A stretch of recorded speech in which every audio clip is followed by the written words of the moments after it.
Alright, let's build out my rig and do some video editing.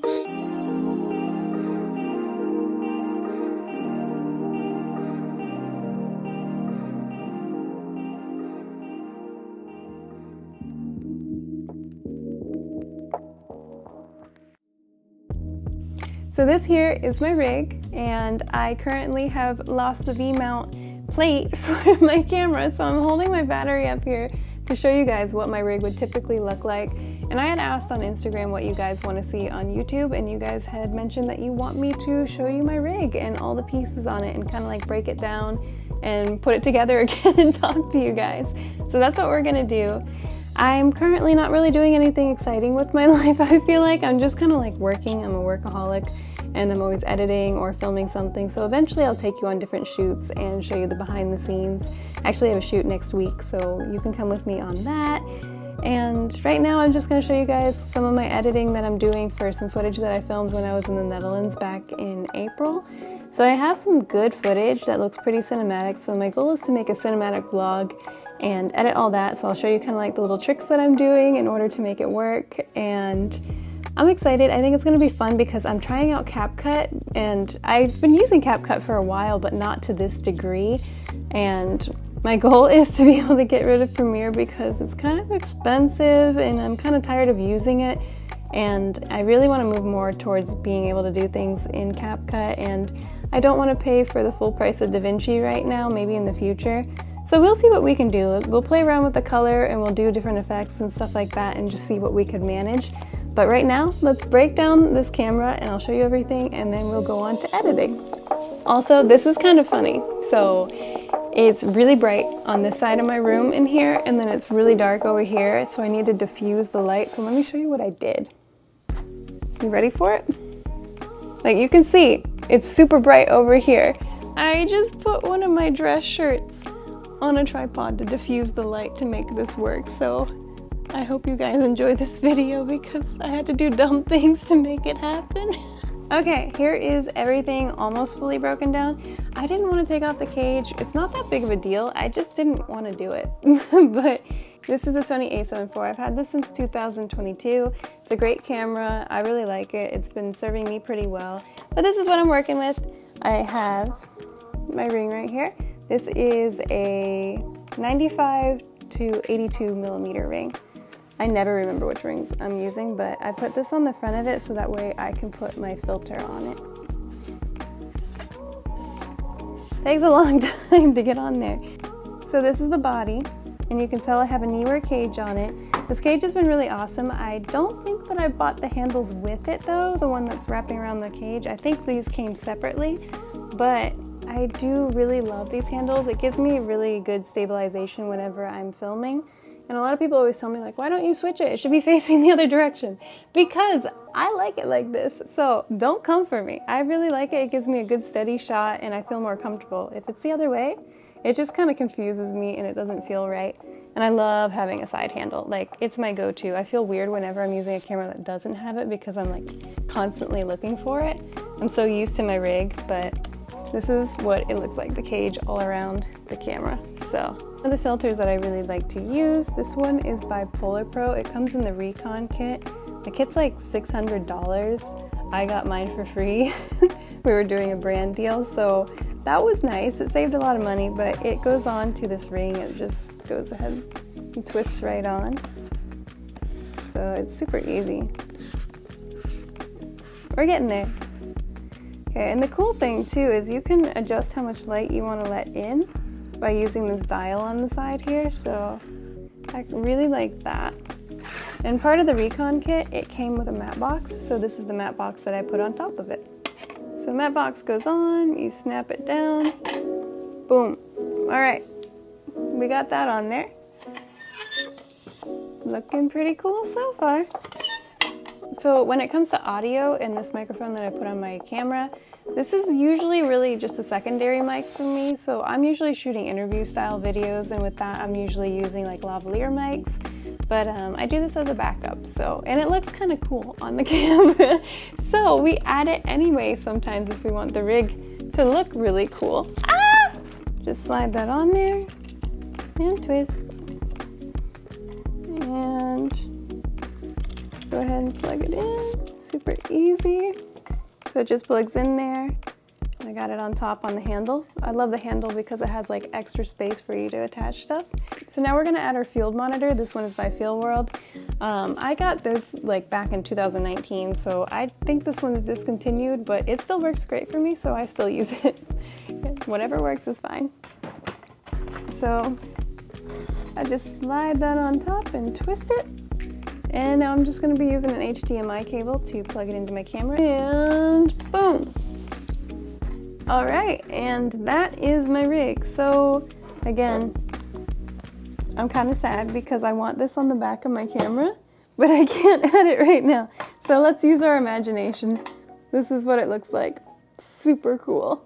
And it's a great rig, great setup, and I love it so much. So that is what I'm usually shooting with. So let's go edit now because we're done with this. And by the way, something I wanted to mention, because I get a lot of remarks on my videos on Instagram about how do I have so much gear and how do I afford it and all that.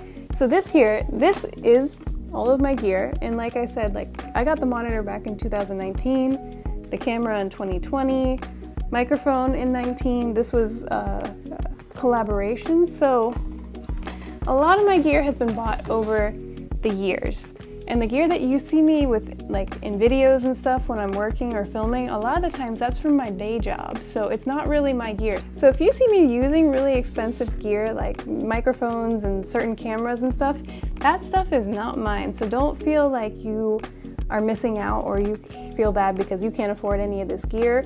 I had to wait years before I could have a rig like this because I couldn't afford it too. I always buy bit by bit depending on different jobs, and I've been lucky enough to do collaborations to get gifted things in exchange for making content. So yeah, the stuff that you see online is not always true. So don't be thinking I'm super rich and I have a ton of gear. So I just want you guys to know that it takes time and a lot of work to build up your rig. All right, okay, I got my computer here. Let's do some editing, and what I'll do is some screen recording so you can see what I'm working on, and I'll do a voiceover. All right, let's see, we're getting into CapCut. So I have all this footage from when I was traveling, and I still have yet to go through all of it. There's so much of it, so we're gonna see what we can create with what we've got. I've made a couple videos on Instagram that you guys may have seen throughout the months of just bits and pieces here and there of footage that I've found, but I really want to make something like long and beautiful, like a real travel vlog. Let's go through and search through our footage and see what we can find. If there's any cool stuff in here.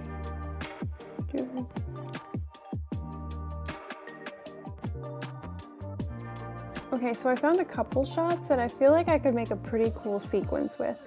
I found a clip of me sitting on the train that my boyfriend actually filmed of me, and it looks pretty cool. It's kind of moody, and I had filmed inside the train as well where I filmed him and got different shots. So I think I could make something kind of cool out of it. So I'm going to use the shot of me looking out the window, and I'm going to use just the random shots inside the train just to give you kind of like an idea of the setting and the environment, so it has like a little bit more of a story to it. It's not gonna have much of a story, but it's as much as I have, so it just makes it look a little bit better. So what we're gonna do is we're gonna do as much color grading as possible in CapCut.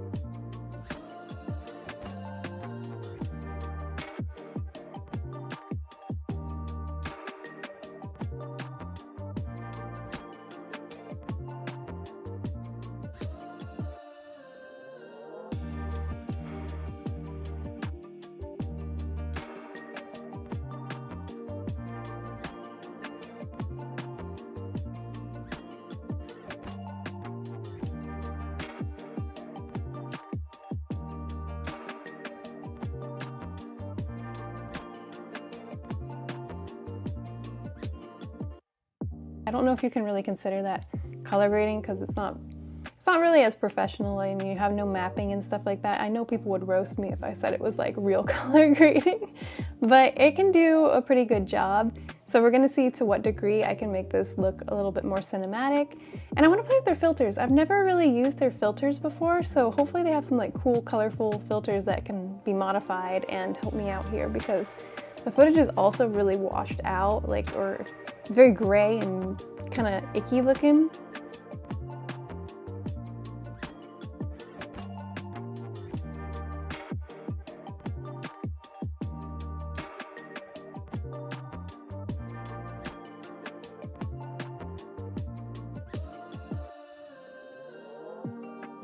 My goal is to add a lens flare. I would love to add a lens flare coming through the window and have like little particles floating, because I think that would make it look a little bit more cinematic and dramatic.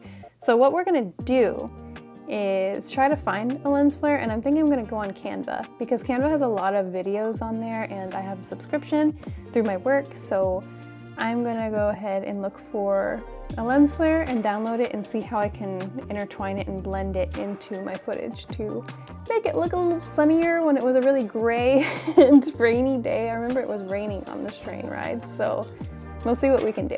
All right, so we've got our lens flare, we'll add it in here. And I heard if you use the blend tool, it's very similar to a feature in Premiere where you can kind of make it dissolve into the image. So that way it looks not like, it doesn't look like you have footage over top. It will take the background out and it will just keep the light. So we're gonna test that out so that we can have like a little lens flare coming through.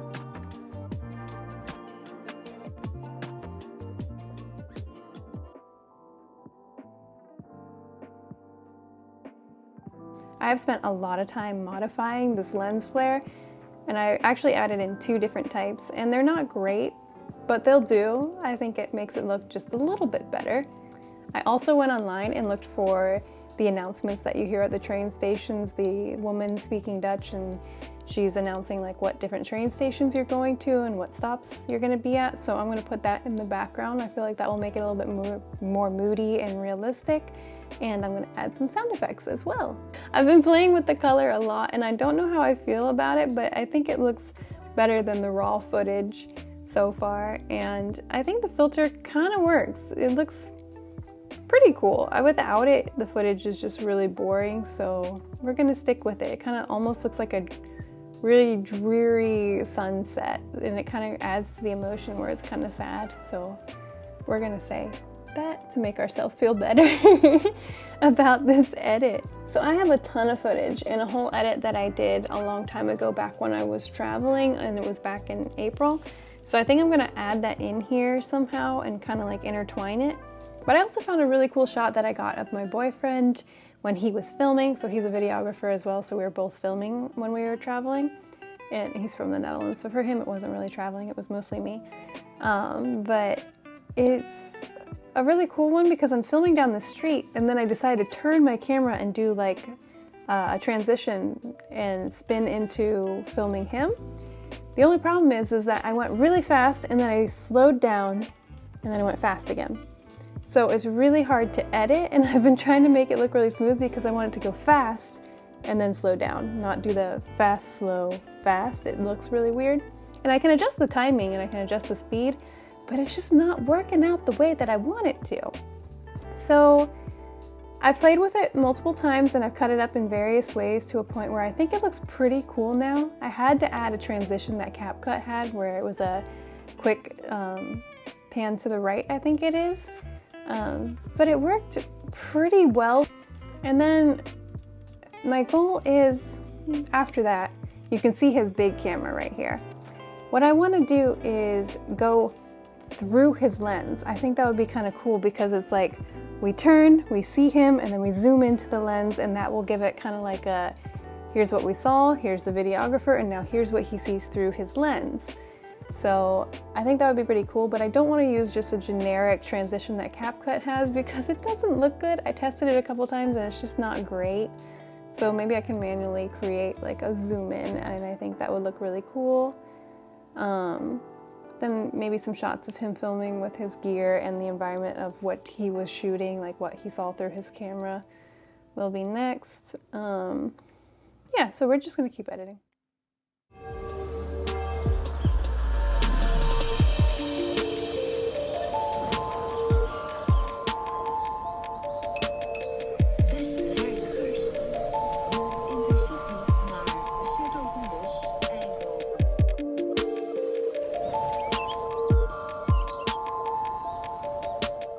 Okay, so far CapCut is actually surprising me again. I feel like every time I get on this program, it's like better and better, and it's been good with all the sound effects, and it even has music in there now that is like non-copyrighted, so that's kind of cool. But I'm going to be using MusicBed. I actually work with MusicBed, so, and I love them. Their music's really good, so I'm going to use music from there. But otherwise, like the transitions, the colors, everything is really awesome in CapCut, and I don't know, I feel like it's becoming a really good competitor for Premiere and DaVinci, and I'm very happy with this. I feel like maybe I would probably still use Premiere if I'm doing some kind of client work or like a professional video, but if it's something creative like this for YouTube or Instagram, TikTok, so far this is my go-to, because I feel like I can be extra creative in here and not very just commercial cut and paste kind of editing, you know, like just basic linear editing.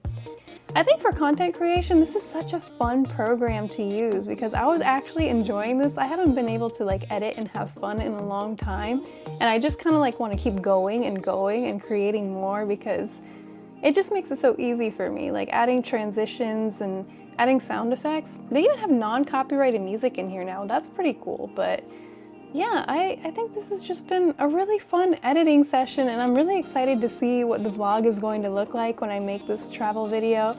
And I love this stuff. Like, this is my go-to. But yeah, thanks for watching this video. I hope that you guys kind of like enjoyed watching me edit for a little bit, and you got to see what camera gear I use. And if you want to go ahead and leave a comment, that's always nice, because I love getting to learn who you guys are and where you're from, how you got into videography, and just saying hi is cool, because I love meeting people, especially people who do the same thing as me and have the same passions. So thanks for watching my video, and I'm going to be posting much more frequently, and bye!